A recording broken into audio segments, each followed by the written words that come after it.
The notion of natural equality is one of the most undermining, pernicious delusions that has ever afflicted Western thinking. It is merely a figment of the imagination, for nature knows no equality. The most cursory examination of natural phenomena reveals the presence of an intrepid law of inequality, just as universal and inflexible as the law of gravitation.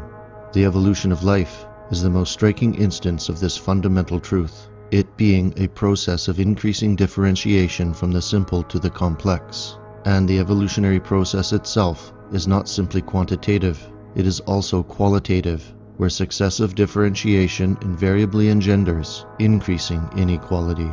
Not only are the various forms of life profoundly unequal in their complexity and capacity, but the individual members within each grouping are similarly differentiated among themselves. Thus, no two men are ever precisely alike. Moreover, individual inequalities steadily increase as we ascend the civilizational scale.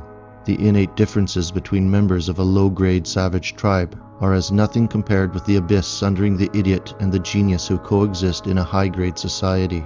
In this, then, we observe that human evolution also means a process of ever-growing inequality.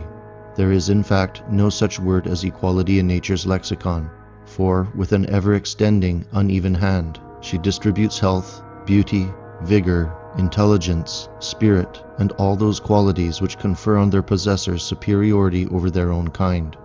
As to both its antiquity and persistency, there can be no doubt.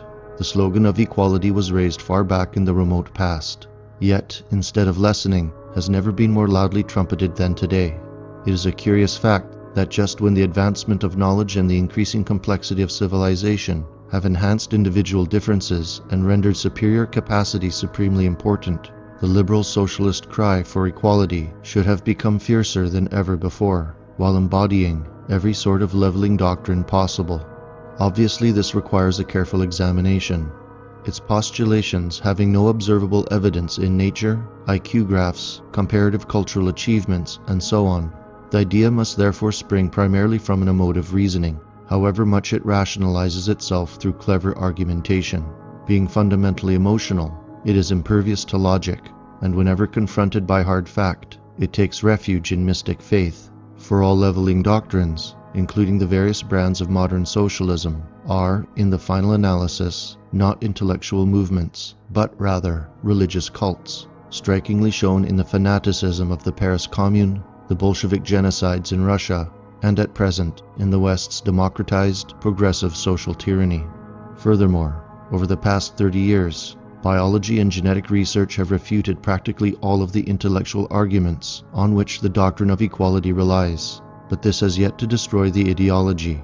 Its devoted followers either choose to ignore the science or swear to kill their opponents using whatever Marxist rhetoric of the day is in vogue. Whether it be the faulty postmodern Christian dogma of the equal measure of all souls, human Locke's notion of a blank human slate, the Lamarckian dialectic of social conditioning, or the communist principle of collective economic equivalence, all of these systems are united by a common belief in the supreme importance of the environment, not nature, and therefore ignore heredity altogether.